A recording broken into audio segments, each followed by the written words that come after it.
오늘부터 에레미야를 공부하도록 하겠습니다. 에레미야를 이렇게 준비하면서 보니까요, 내용이 너무 많아요. 그래서 여러분 인생을 보면 내용이 너무 많아서 두 주에도 이게 마칠 수 있겠나 이런 생각을 가지고 이렇게 준비를 또 이렇게 다시 하는데, 두 주 못하면 세 주 하지 느긋한 생각이 또 들어요. 그래서 오늘 또 너무 또 추석 전날인데 또 빡빡하게 하면 또 그 안 목사님 인심 싸남네 그러고 하게 돼요. 제가요 많이 좋아졌어요. 옛날에는요, 우리 교회 이제 초창기 때 기억을 하면 하던 시간을 이렇게 다 정한 거 다 하지 않으면 안 끝냈어요. 어떤 날은 또 하다 보면 좀 짧게 끝나는 날도 있잖아요.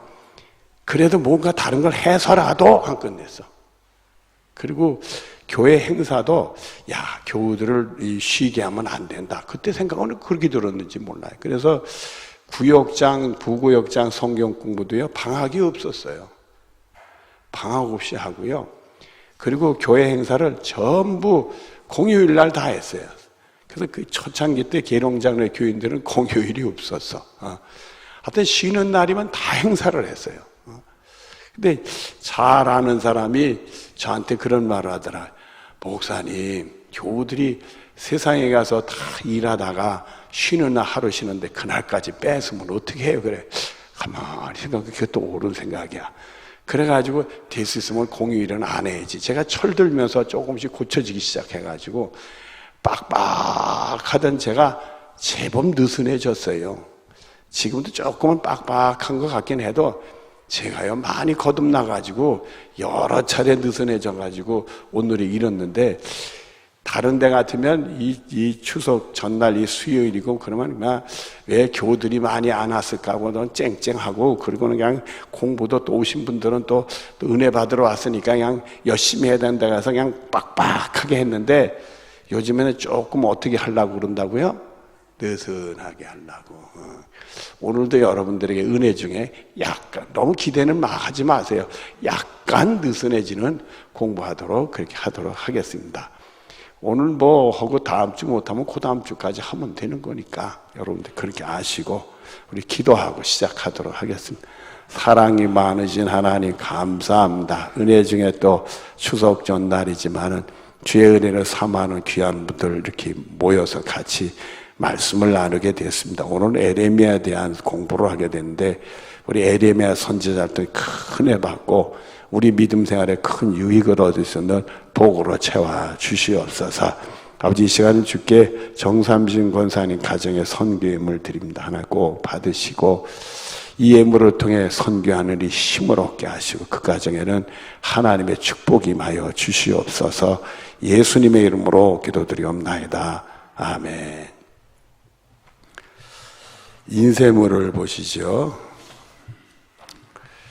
우리가 이 에레미야가 선지자들은 으뜸이다, 으뜸이 아니다 이렇게 나눌 수는 없지만은 역사적으로 예언자 중에서 아주 손가락을 꼽는다면 제일 첫 번째 꼽는 분이 에레미야입니다. 에레미야 선지자를 첫 번째로 꼽는데 우리 같이 공부하게 됐습니다. 자, 1번 문제를 보도록 하겠습니다. 에레미야의 이름의 뜻은 여호와께서 모한 자라는 뜻을 가집니다. 지명했다. 너는 하나님 말씀 전하는 선지자라. 이렇게 지명했다. 참 우리가 시편 이제 이사야서에도 있지만 지명하여 너를 불렀나니, 우리 각자에도 주님이 지명을 하는 게 있어요. 너 나를 믿는구나, 너 구원받을 자다, 이렇게 은혜를 거듭날 때, 중생할 때 지명을 해주는 은혜가 있어요. 또 하나님이라 할 때 너다 이렇게 지명해 주는 게 있어요. 제가 어릴 때 이 대학을 다니면서 은혜를 받았어요. 그래서 신앙생활을 참 열심히 해야 되겠다, 그런 은혜를 받았는데, 하루는 군에도 갔다 오고 대학교 3학년 때 그런 생각이 들어요. 제가 이제 그 경제학을 전공했는데, 경제학을 해서 그 당시는 박정희 대통령 시절이니까 취직이 참 잘 됐어요. 이 상대 출신들은 사람이 없었어요. 사람이 없었어.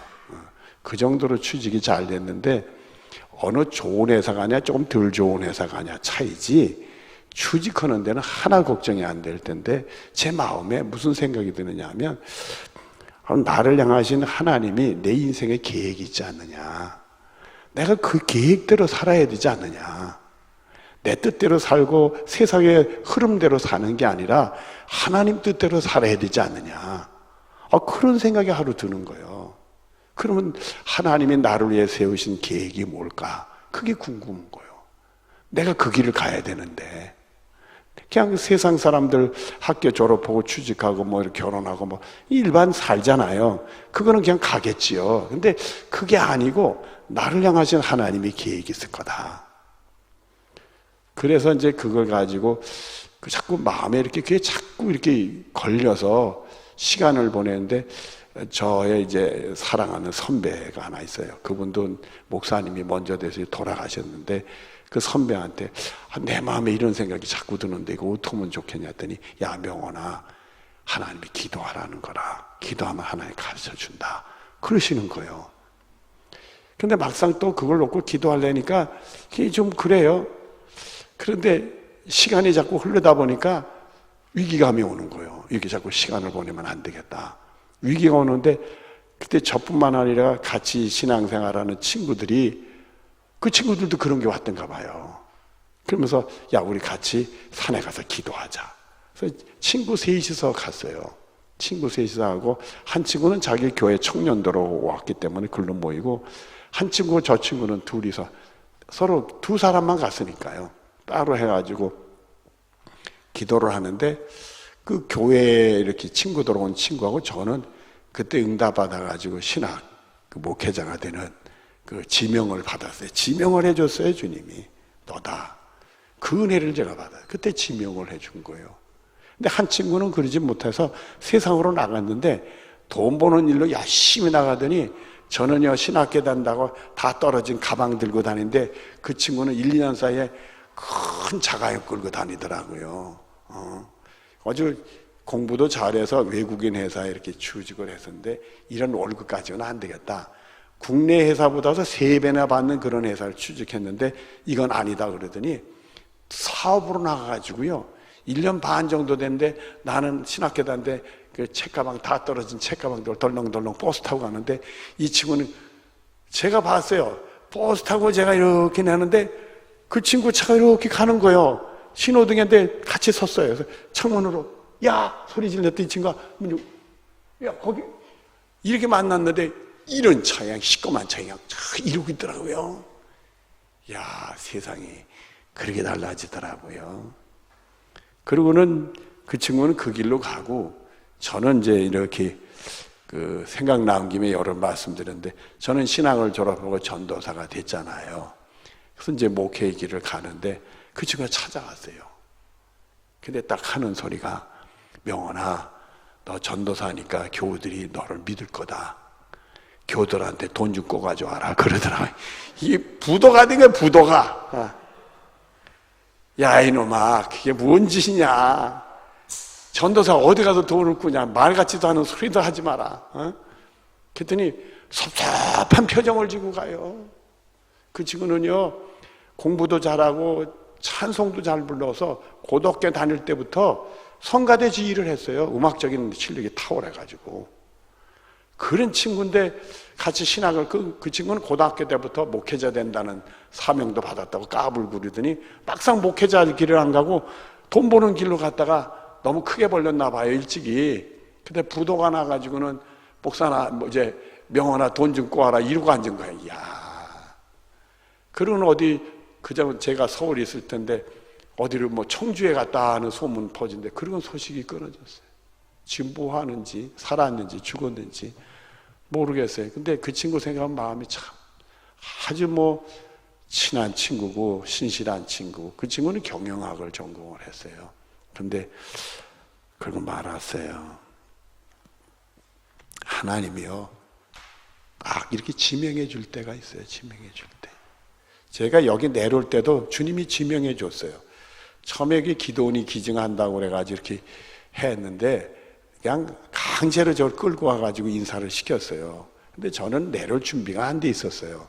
그래가지고 내가 이러고선 그냥 서울 올라갔는데 계속 내려오라고 그러고 내려가야 된다고 그러고 하도 그러는데 기도를 해야 되겠구나. 근데 기도도 내가 내려갈 기도를 하질 않았어요.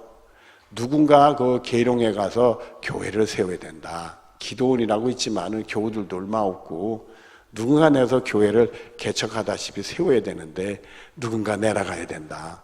그래서 하나님 거기는 적당한 사람 내려보내세요. 그렇게 기도했지 내가 갈까요 말까 이런 기도 안 했어요.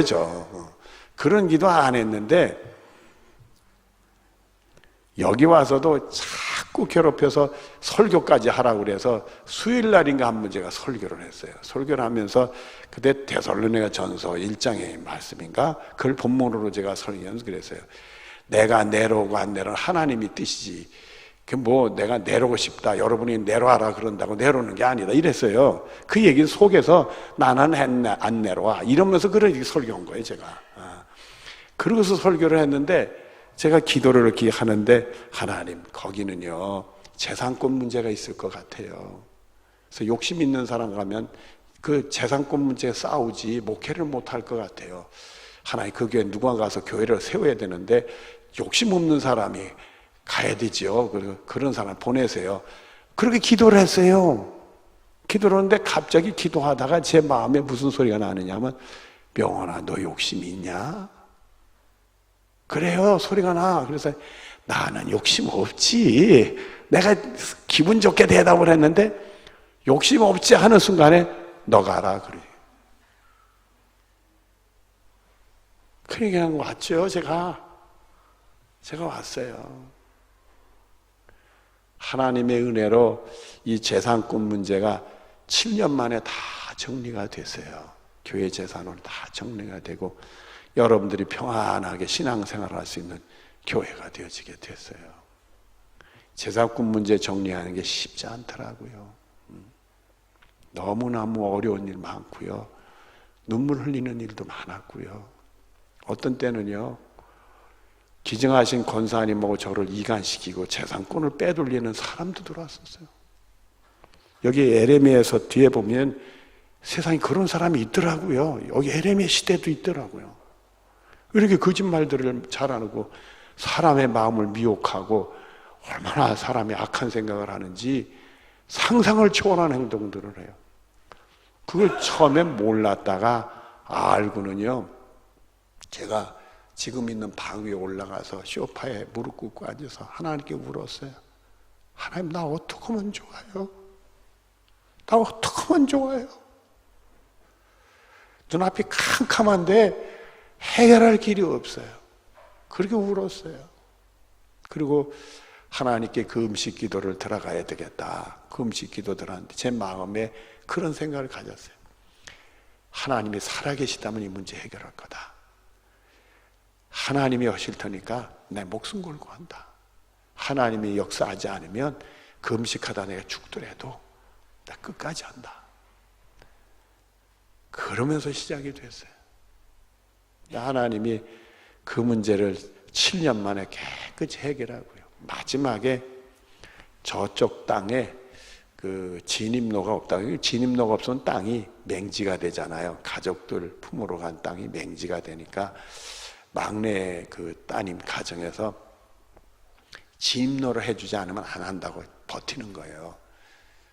이제 진입로를 해줄 수가 없어요. 교회가 해줄 형편이 안 되고 그걸 해준다는 건 말도 안 천하가 얘기하는데 그분이 그렇게 고집을 부려요. 그 문제가 해결이 안 되고 2년을 끌었어요. 근데 그분이 2년 후에 부부가 저를 찾아왔어요. 미국에 사시는 분인데 부부가 찾아왔어요. 목사님, 부부가 나를 만나는데 얼굴이 천사 같은 표정을 짓고 찾아왔어요. 그러면서 첫 번째 하는 얘기가 저희가 은혜 받았어요. 제가 만주에 가서 선교지를 둘러서 와요. 목사님이 하자는 대로 하겠습니다. 세상에 이런 일이 벌어지는 거예요. 제가 전화기로 그분한테 소리 지르면서 막 싸운 적도 있었는데 그분이 그러는 거예요. 그러면서 그분이 간증을 시작해요. 미국에 살면서 아들이 있었는데 그 아들을 공부시켰는데 공부를 잘해서 미국에서 의대를 나왔대요. 의사가 됐는데 이 친구가 은혜를 받았는지 선교를 하겠다고. 그래서 단기 선교를 의수를 가지니까 단기 선교를 하고 집에 돌아왔는데 부모님이 그걸 가지고 고민하니까 그 아들이 가만히 듣더니 하는 말이 아버지 어머니 그걸 뭐 걱정해요. 할머니가 바쳤으니까 하나님께 바치면 되겠네요. 그러더라는 거예요, 그 아들이. 세상에. 그래가지고 와가지고 눈물 흘리면서 목사님, 우리 아들이 이랬어요. 목사님이 하자는 대로 할게요. 정말 붙들고 같이 울었어. 세상에 이런 은혜의 세계가 어디 있어요. 하나님이 살아계시더라고요. 그거를 누가 해결할 수 있겠어요?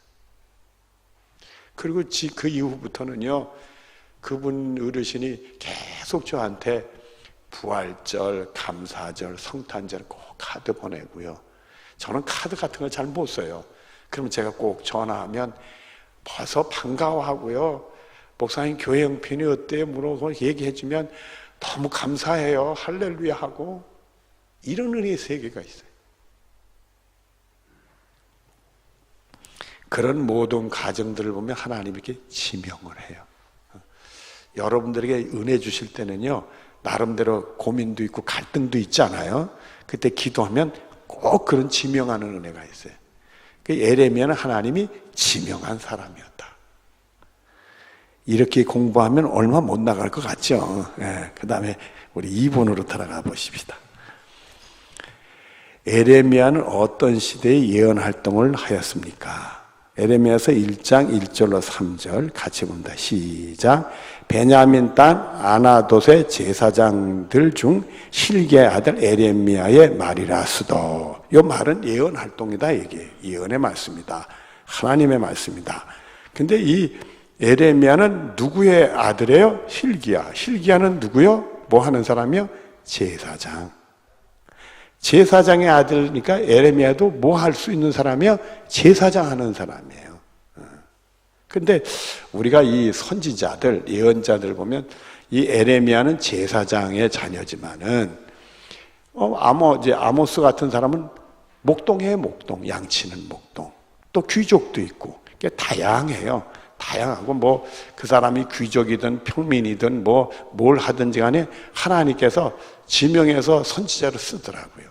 그러니까 뭐 그 사람의 가정이라든지 직업이라든지 학력 아무 상관없이 하나님 필요할 때는 그 사람을 쓰시더라고요.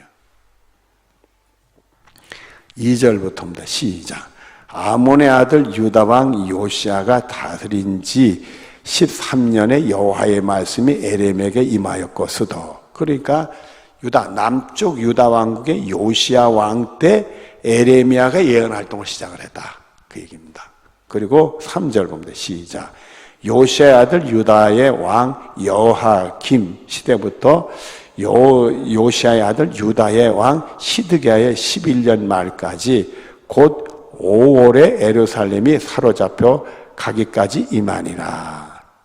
요시아 왕 때는 그래도 평안했는데 문제는 여호야김도 있는데 짧게 했죠. 근데 시드기야는 유다 왕국의 마지막 왕이에요. 바벨론이 침공해서 나라가 망했는데 그때 마지막 왕이에요. 그러니까 유다 왕국이 바벨론 침공으로 해서 망할 때, 패망할 때 그때 예언 활동을 했어요. 그게 참 슬픔의 시대고요. 정말 고통의 시대. 근데 그런 시대 때 하나님 말씀이 참 중요한 말씀들이 나오는 거예요.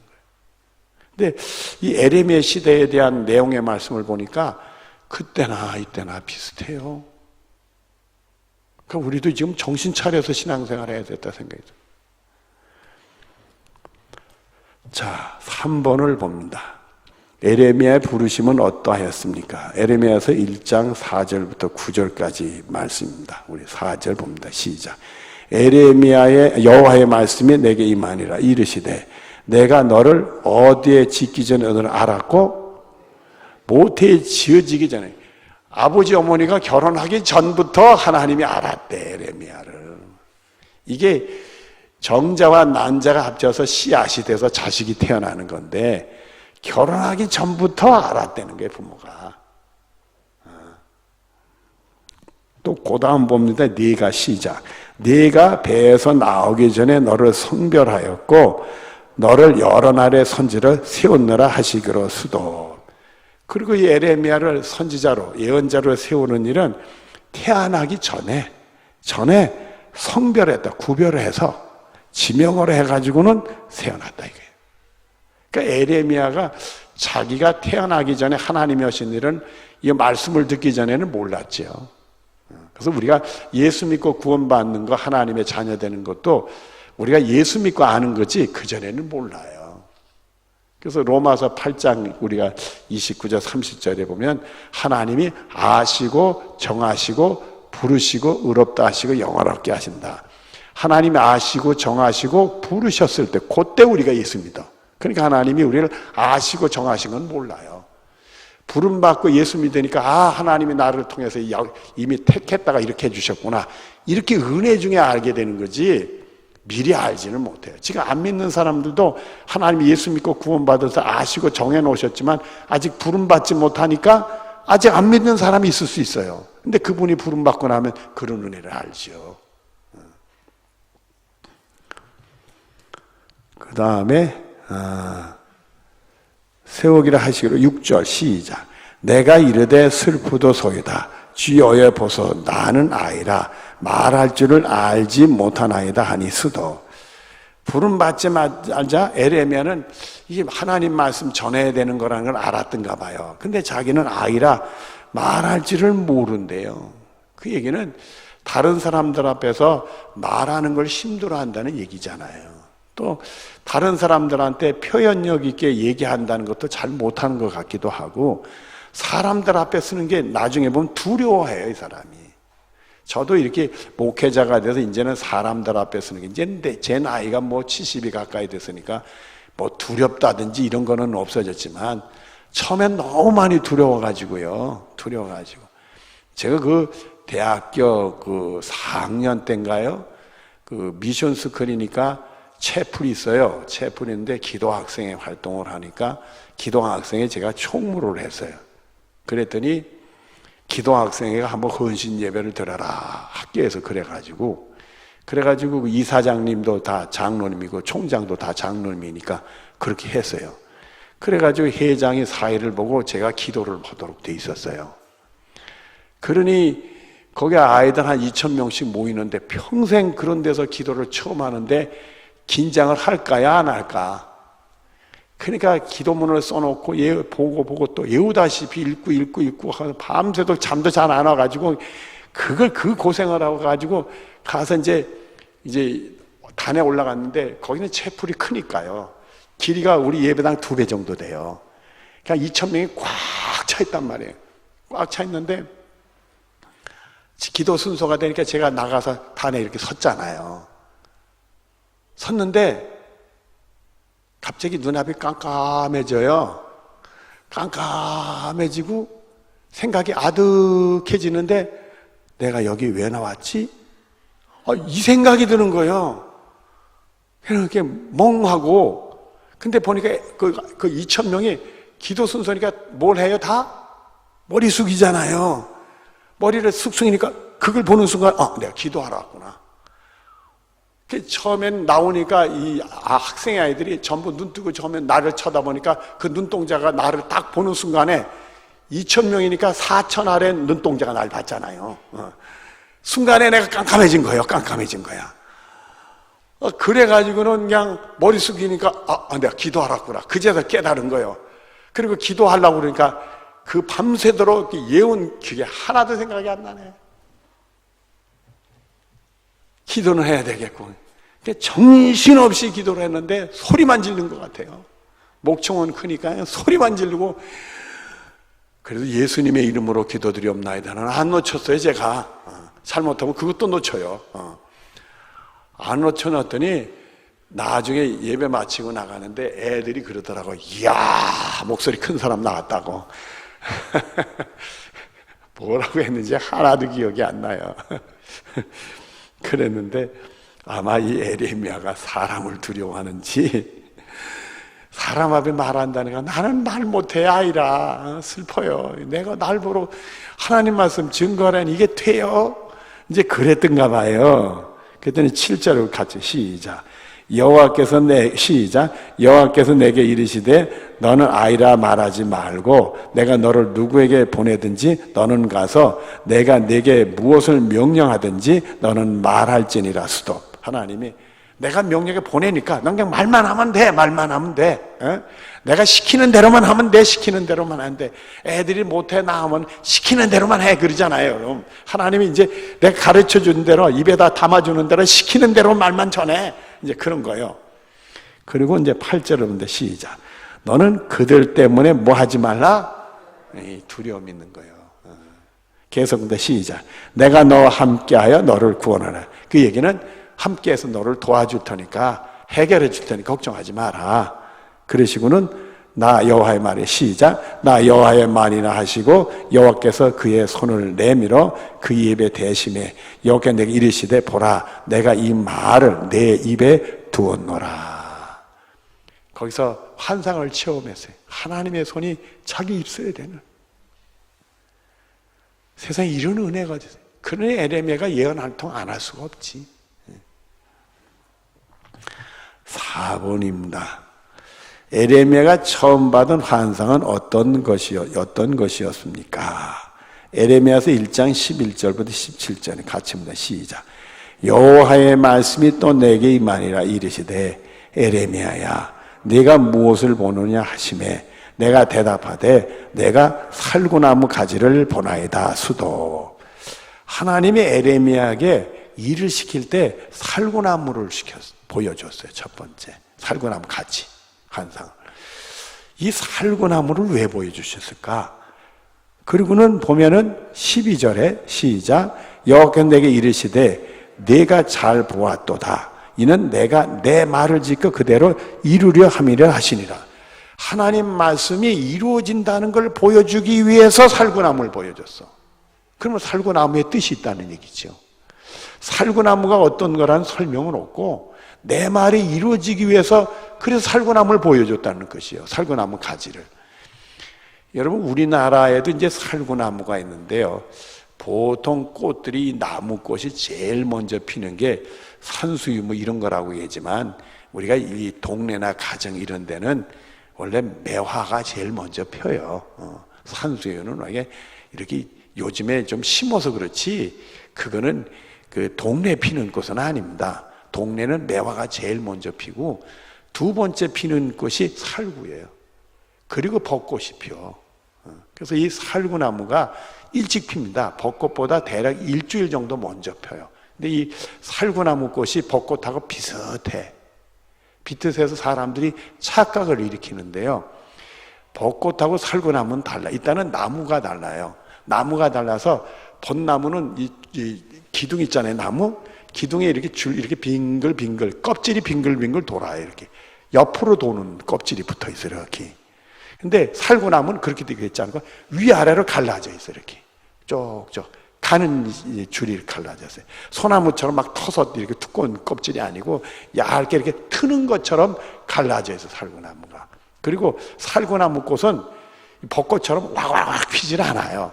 꽃은 비슷한데 와글와글 피지 않고 불그레해가지고 봉오리 해서 이쁘게. 근데 꼭 벚꽃하고 비슷해요. 근데 외국에 가면은요, 그 살구나무하고 또 비슷한 나무, 거의 같은 나무가 또 하나 있어요. 그게 뭐냐면 아몬드 나무. 아몬드 나무가 살구나무하고 똑같이 생겼어요. 그 시절에 또 아몬드 나무가 꽃이 펴요. 여하튼 우리나라는 아몬드 나무가 없으니까 요 살구나무가 유대 땅에도 있는데 이 유대 땅에도 이 살구나무가 거긴 매화가 없었던가 봐요. 제일 먼저 봄에 꽃이 펴요. 그리고 거기 따뜻한 나라니까 우리보다 훨씬 살구나무가 일찍 꽃을 펴.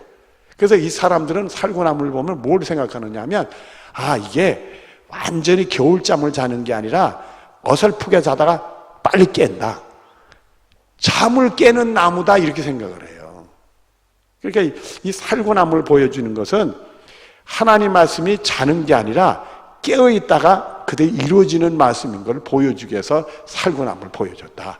우리가 보통 이렇게 해석을 합니다. 그리고 그 다음에 13절이죠. 같이 봅니다. 시작. 여호와의 말씀이 다시 내게 임하니라. 이르시되 네가 무엇을 보느냐. 대답하되 끓는 가마를 보느냐. 벌벌 끓는 그 가마를 보았다 이거요. 그리고는 계속 봅니다. 시작. 그 윗면이 북에서부터 기울어졌나이다. 북쪽으로부터 이게 벌벌 끓는 가마가 기울어졌으면 그래서 쏟아질 것 같잖아요, 여러분들. 그걸 보여줬어. 그걸 보여줬어. 그리고는 14절에 여호와께서 내게 이르시되 재앙이 어디서서 일어나? 북방에서 일어나 이 땅의 모든 주민에게 부어지리라. 그 벌벌 끄는 그 가마솥에 있는 것이 이 땅에 부어진다, 이게 재앙이. 그래서 우리가 이 시드기야 때 이스라엘이 바벨론 침공에 의해서 망했잖아요. 패망했잖아요. 그 얘기를 한다, 이렇게 보는 거예요. 그 얘기를. 그래서 북쪽으로부터 기울어졌는데 그게 어느 땅에 쏟아진다? 이스라엘 땅에 쏟아진다. 자, 근데 그 쏟아지는 거는 패망의 재앙이 이스라엘에게 임했잖아요. 그러니까 이스라엘에게는 무슨 재앙이 임한 거예요? 벌벌 끄는 뜨거운 재앙이 임하게 된 거예요. 무시무시한 재앙. 그래서 그 바벨론 침공은 참 잔인합니다. 사람들 어마하게 주고 다 집 같은 거 다 뭐 성뿐만 집도 다 태우고 나머지는 포로자, 사람이 살 수 없는 땅으로 만들어놔요. 15절은 시작. 내가 북방 왕들의 모든 족속을 부를 것인즉. 그냥 바벨론이 그냥 한 거니까 바벨론이 연합군을 조직해서 밀고 오는 거예요. 바벨론이 연합군이라는 것보다도 바벨론이 여러 나라를 침공해서 점령했으니까 그 각 나라의 군사들을 다 모아가지고 내려왔다 이게. 내려왔다 이게. 그들이 와서 시작. 그들이 와서 예루살렘 성문 어귀에 각기 자리를 정하고 그 사방 모든 성벽과 유다 모든 성읍을 치리라. 여호와의 말씀이다. 와가지고 사방에 포위하고 공격을 한다. 공격을. 그래서 다 이 유대 땅이 빼앗기고 예루살렘 성에서 버티다 못해서 결국 다 패망하고 말죠. 심지어 그 안에서 양식이 떨어지니까 자기 자식도 잡아먹는 일이 벌어졌어요. 그렇게 무서운 재앙을. 16절 말씀입니다. 시작. 무리가 나를 버리고 다른 신들을 분향하며 자기 손으로 만든 것을 절하였은즉 수도. 이스라엘 백성들이 이런 재앙 당하는 게 첫 번째 뭐예요? 하나님 믿는 사람들이 우상 숭배를 하더라 이거요. 왜 하나님 믿는 사람이 우상 숭배한대?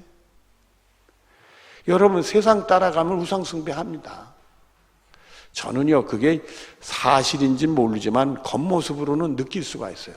선거철 되면 말입니다. 와가지고 자기가 뭐 교인이다, 집사다, 막 우리 어머니가 권사님이다, 뭐 인사들 하는데요. 교회 와서만 예배 드리는 게 아니라 불당에 가서도 이러고 그러는 거예요. 이게 믿음을 믿을 수가 없어. 그 사람들은 믿음을 믿을 수가 없는 거예요. 근데 그 사람들이 왜 그러겠어요? 정치를 통해서 백성들의 인심을 얻어 표를 얻어 자기가 당선해야 되니까 그러지 않겠어요? 세상으로부터 인정받으려고 그런 거잖아요. 그 사람이 신앙생활을 했다 할지라도 세상에서 인정받으려니까 불교 가서 이런단 말이에요. 그게 우상숭배자들이지 뭐요. 하나님 믿는 사람들이 왜 그래요? 또 우리나라 같은 경우는 정치하는 사람 나 하나님 믿는다 하면 우상숭배자들이 엄청 또 공격하잖아요. 그 옛날 박정희 대통령 때부터 청와대 뒤뜰에 부처가 있었어요. 그 박정희 대통령 그 부인이 불교 신자니까 부처에서 그걸 내리 오다가 김영삼 대통령이 이제 장로니까 그거를 없애보려고 했었어요. 그랬다가 난리가 나서 도로 갖다 놨어요. 그거 없앤다고 불교 쪽에서 막 거품을 뽑아가지고 도로 갖다 놨어요. 도로 갖다 놨어요. 자, 우상 숭배자들이 됐다. 그 다음 내가 나의 심판. 시작. 내가 나의 심판을 그들에게 선포하여 그들의 모든 죄를 징계하리라. 그 선포를 누가 하는 거야? 에레미야가 징계한다. 그것이 하나님 말씀이니까 그대로 이루어지니까 무서운 재앙이 임하는 거죠. 17절은 시작. 그러므로 너는 내 허리를 동이고 일어나 내가 네게 명령한 바를 다 그들에게 말하라. 그들 때문에 두려워하지 말라. 네가 그들 앞에서 두려움을 당하지 않게 하리라. 이렇게 됐어요.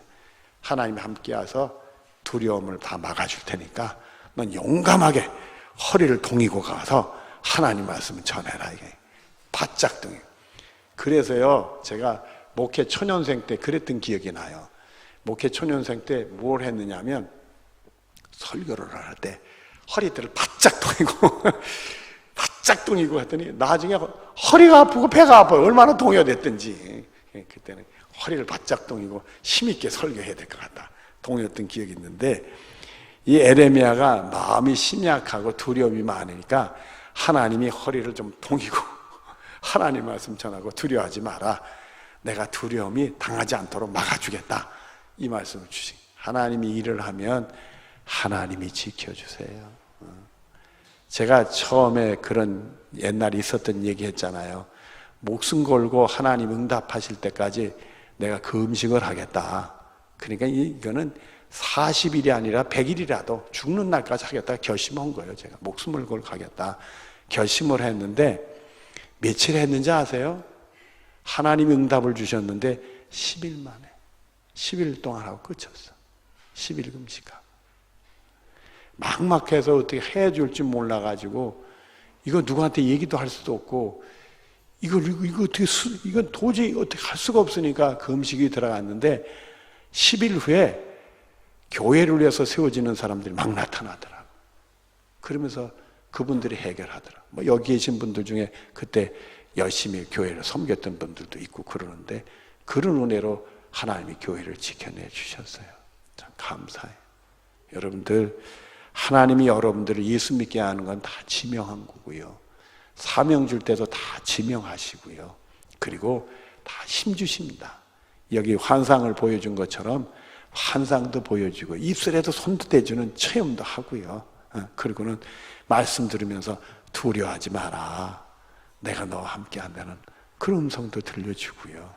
그러니까 막 용기가 생기고 두려움이 없어지고 담대하게 하는, 그 사람이 용기가 많고 담대한 사람이든지 수집이 많든 맨날 심약한 아무 상관이 없어요. 하나님이 하시는 일인데 그걸 누가 막겠어요. 그리고 그 크게 뭐 얌전하고 뭐 아무것도 못할 것 같고 누구 앞에 서지도 못하고 얼굴 빨개지던 사람이 그렇게 담대하게 하나님 일할 수가 없어요. 제가 깜짝 놀란 게 어느 영성 모임을 갔는데 그 지도하시는 목사님이 처녀아이 하나를 소개를 해요. 26살 배기. 26살 배기 처녀를 이렇게 소개를 하는데 이 26살 배기가 선교사래요. 이 처녀가 한국 처녀인데 키도 조금 하고 얌전하게 생긴 처녀예요. 26살 배기 처녀애가 아프리카에 가서 선교 활동을 하는데, 그때 아프리카 무슨 나라, 가나라고 그랬던가, 그래서 선교 활동을 하는데 그 다음 말씀이, 목사님 말씀이 기가 막힌 말씀이에요. 이 처녀가 개척을 해서요, 시꺼먼 양반들, 교인들 다 모아놨는데 그 교인 수가 700명이래. 700명의 당회장이래. 26백의 처녀가. 여러분들은 아세요? 우리나라 이 미국 선교사들이 알렌이라는 선교사인데, 알렌은 선교사라고 보기에는 행정가이기도 하고 의사이기도 하고 정치가이기도 하니까 완전히 순수한 선교사라고만 얘기할 수 있어요. 선교적인 건 했어도 할 수 없는데, 본격적으로 선교하러 들어온 사람은 아펜살라하고 언도도입니다. 언도도가 아펜살라, 언도도는 장로교고 아펜살라는 감리교입니다. 두 사람이 인천 제물포를 들어오면서 선교 활동이 시작이 됐어요. 근데 이 언도도 아펜살라가 우리나라로 들어올 때 나이가 몇 살인지 아세요? 20대 초반이요. 24살이고 이럴 때 들어왔어요. 그분들이. 상상을 초월한 일이 벌어져요. 우리 제 나이로 어떻게 보면 손자 같은 애들인데 그런 애들이 온 거예요. 하나님이 오시는 건 몰라요. 그래서 어린아이의 손을 통해서 물고기 2마리에 떡 5덩이 가지고도 5,000명을 먹이는 역사가 나타나잖아요. 어른들은 이걸 가지고 뭐 합니까? 그렇지, 물고기 2마리에 떡 5덩이 5,000명을 놓고 뭘 하겠어? 어른들은 그럴 때 아이가 내놓은 걸 가지고 하나님이 역사하셨잖아요. 여러분, 우리 하나님 믿어요. 살아계신 하나님을 믿는다. 여러분들을 보지 마시고 세상을 보지 마시고 하나님을 보는 은혜가 여러분의 것이 되어지기를 바랍니다. 제가요 5번까지 할 줄로 알고 준비했는데 그만 4번까지 못했어요. 5번 내용이 많습니다. 내용이 많은데 하는데 이러다가 3주가 아니라 4주도 가겠어. 하여튼 하는 데까지 해봅시다. 기도하겠습니다. 사랑이 많으신 하나님, 두려움이 많았던 에레미야를 세서 하나님의 놀라운 일을 시작하고 계십니다. 에레미야처럼 그 난세, 그 고통의 시대, 그 슬픔의 시대, 그 재앙의 시대에 예언 활동을 맹렬히 한 사람이 없었습니다. 아버지, 정말 하나님 우리 예수 믿는 것도 다 지명했고 20개 때도 지명하는 줄로 믿사오매 은혜 중에 승리의 믿음 생활을 하기를 원합니다. 하나님이 쓰시면 어린아이를 통해서도 5,000명을 먹여도 12방울이 남는다고 했사오매 주여 우리를 보지 마시고 세상을 보지 마시고 하나님만 바라보고 의지할 수 있는 우리 모두들이 되게 하여 주시옵소서. 예수님의 이름으로 기도드리옵나이다. 아멘.